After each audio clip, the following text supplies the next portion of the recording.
Thank you. However, we've only been provided with this one document. The one they are referring to, we have not seen it or gotten a hold of it. There are plenty of copies to be released.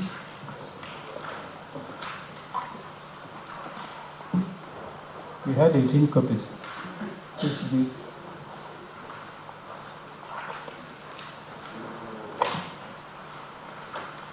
Thank you, Chair. I would like to... Patricia, switch off your microphone. Switch off your microphone so that you can proceed. So I would like... Director, proceed. Thank you, sir.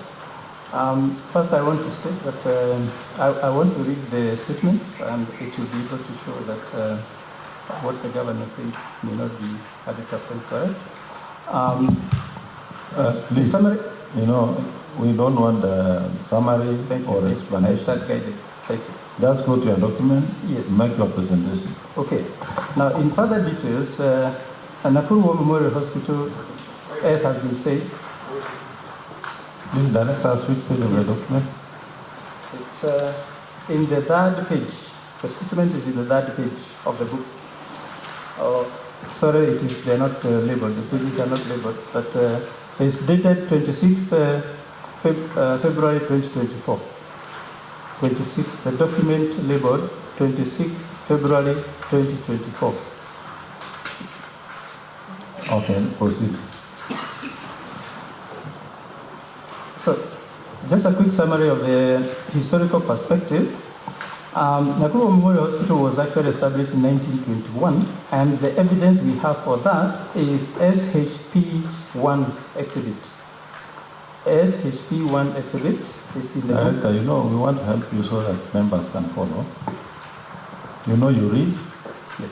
At the end of it, if there's an attachment, you say refer to exhibit SPH2 attached. Then members can be directed to that, so that we follow you as you make your presentation. Yeah.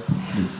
Okay. Your Honor, I was just trying to explain the evidence we have for the particular establishment. Once you attach, there is no need for explanation. That's the first where it is. Okay, SPH, okay. Issued with a leasehold title of 999 years. 999 years. In 1922, SHP 2A. This was later reduced to 99 years by the Constitution 2010 and incorporated as a company limited by guarantee in 1923, and I have attached SHP 3. The land area has not changed over 100 years. A new look lease title was issued by the government in the year 2010, SHP 2B. Sometime after independence, the first president of Kenya ordered verbally that part of the hospital building, which has a plaque showing it was constructed in 1921 to be forcefully annexed. That is why annexed hospital found itself in a private building with no documented legal backing. The forceful acquisition included a functional theater complete with equipment bought by the Nakuru War Memorial Hospital, X-ray equipment, fully equipped physiotherapy department, laboratory, among other equipment and facilities. The then government and subsequent governments were not willing to discuss about the injustice. So the anomaly has remained today. When the hospital management, through its own analysis, became aware that the lease was about to expire, they applied for extension through their lawyer, but realized they were getting nowhere in Nakuru without any explanation. That is why they opted to go to Nairobi and obtained an extension of the lease for 50 years. The legality of this process is a subject matter in court currently. The hospital management insists that the extension process was perfectly legal. SHP 10 up to 79 is quoted. Despite a well-publicized request for a dialogue by the hospital management, which I'm really what is SP 79 is where? Documents within this. They are actually, if you follow, you see SHP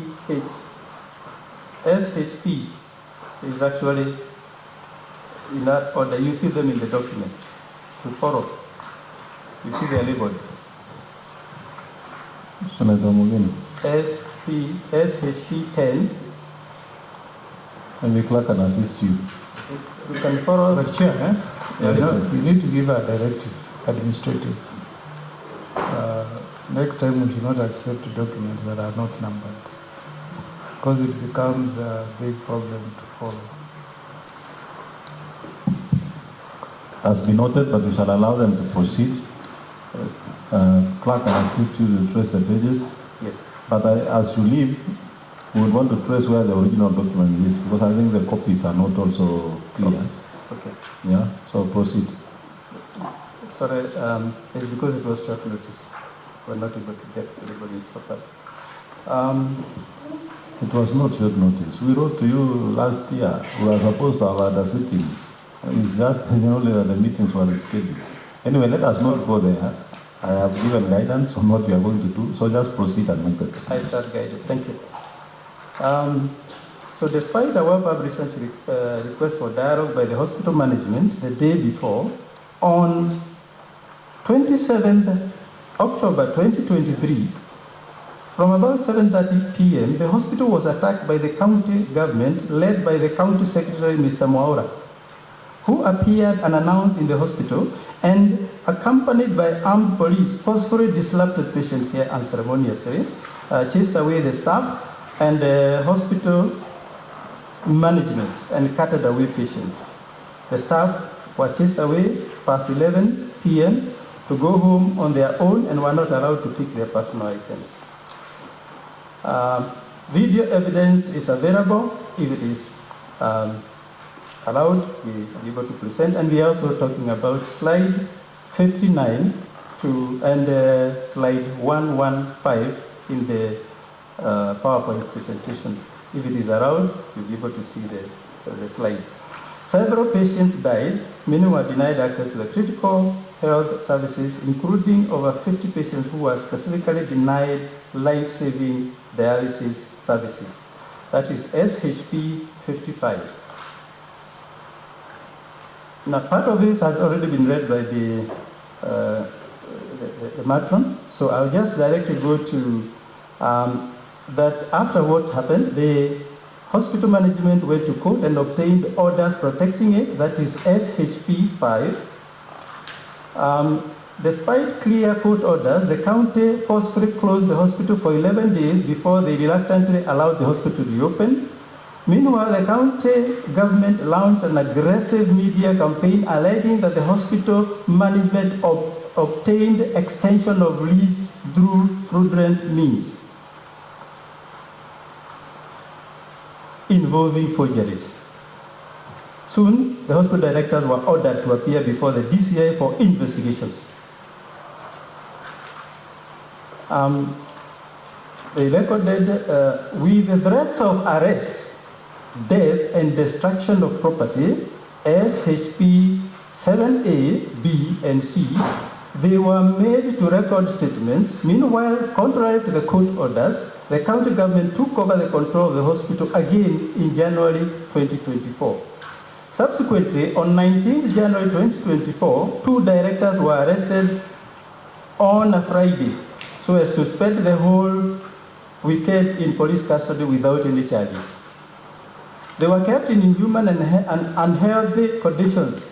No water for washing hands or bathing, sleeping on the cold floor, with no bedding provided, being ordered to walk barefoot, and use one dirty toilet being used by over 50 inmates squeezed in a small cell, being exposed to mosquito bites for 4 days without protection, being generally dehumanized by being called lad grabbers, criminals, both from the police and the media, being forced to stay for 4 days without defecating, because the circumstances simply could not allow. You are in a cell where everyone can see each other, including females, without shoes, and one full smelly toilet with urine and stool all over the floor, and no water to wash.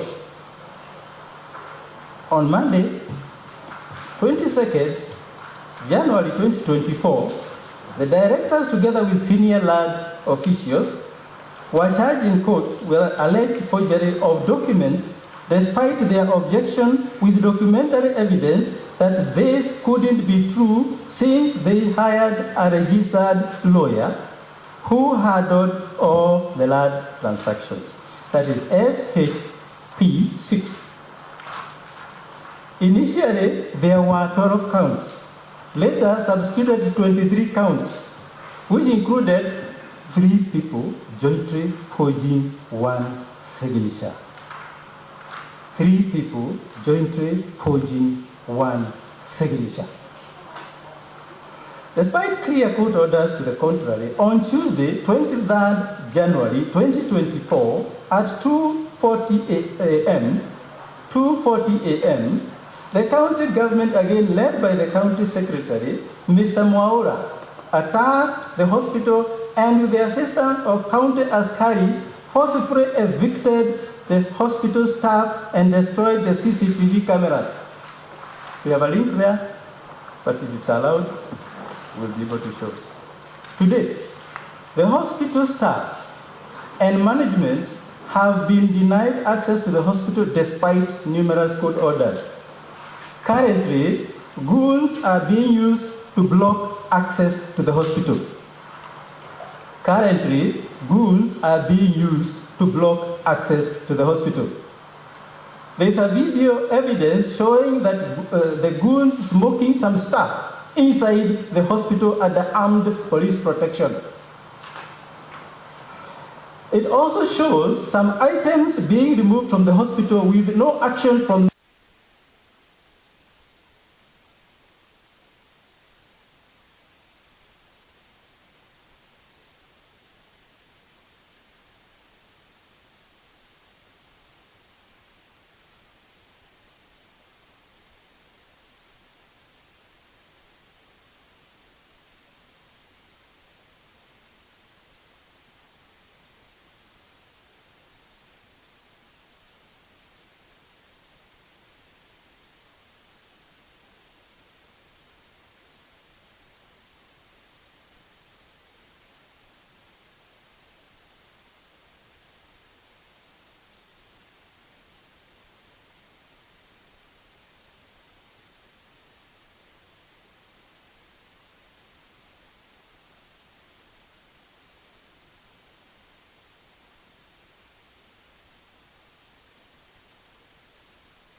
quality of care, and overall favorable patient outcome.